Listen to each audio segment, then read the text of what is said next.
Assalamu alaikum warahmatullahi wabarakatuh. Masu kallon mu kamar yadda kuka gani muna tare da ɗaya daga cikin wato yan uwanmu Hausawa da wani ibtila'i ya faɗa masu a jiya kenan a nan cikin garin Oromi.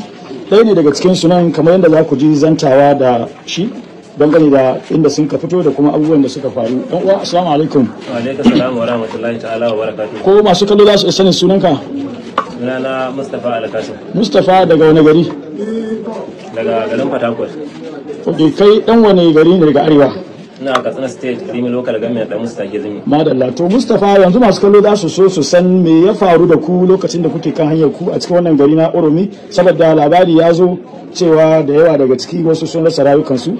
To masu kallo sun san me ya faru har an ka kai ga wannan wato rigima wadda ta yi sanadiyar rayukan wasu daga cikin ku.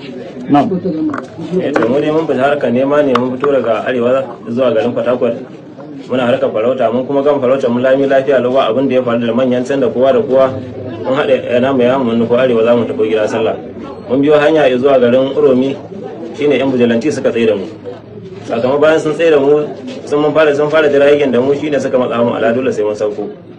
Muna cikin saukowa muna ta mabai'a da su suna neman su takure mu nuna ba haka ba, shine suka samu da kyar suna sauko mu suna dukan mu suna bugun mu muna su jira mu sauko suka gaza hakuri suka kama dukan mu suna cikin dukan mu ka sauko mun sauko suka tare mu wuri guda shikenan yan kasa sai suka kama dukan mu suka tare mu shine yan bujalanti din suka koma gefe suka bar mu da yan kasai sun kama bugun mu za su muna ganin garanti kashe mu za su suna ta duka shine wasun mu suka gudu. To daga cikin wayanda suka gudu ni ma ina daga ciki, Allah ya tsiratar da ni. To ina cikin guduwa sai Allah ya hada ni da ƴan uwan Hausawa. To shine suka biya min kuɗin mashin nan wajen sarkin Hausawa. To alhamdulillah daga anan kuma masu kallo za su so su ji an ce an yi muku bincike yan vigilanti din suna ta sacin ɗinku. Da sun kai sacin ɗinku da mai suka samu sun same ku da su makamai ne wanda har ya kai ga sun ka tuhume ku da ganin cewa kila ku wani ɓata gari ne ya abin yake.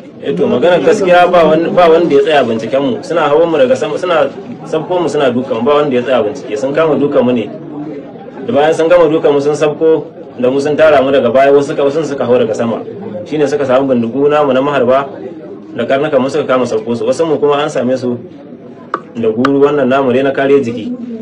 To tun da kayi maganar bindiga dama nan ne masu kallo za su so su san cewa waɗannan bindigu da aka gani gare ku shin normal bindigu ne na gargajiya ko dai akwai AK47 ciki irin wadda barayi suke amfani da ita a cikin daji? To bindigu ne namu wanda aka sani namu na gargajiya na maharba, ba wasu bindigu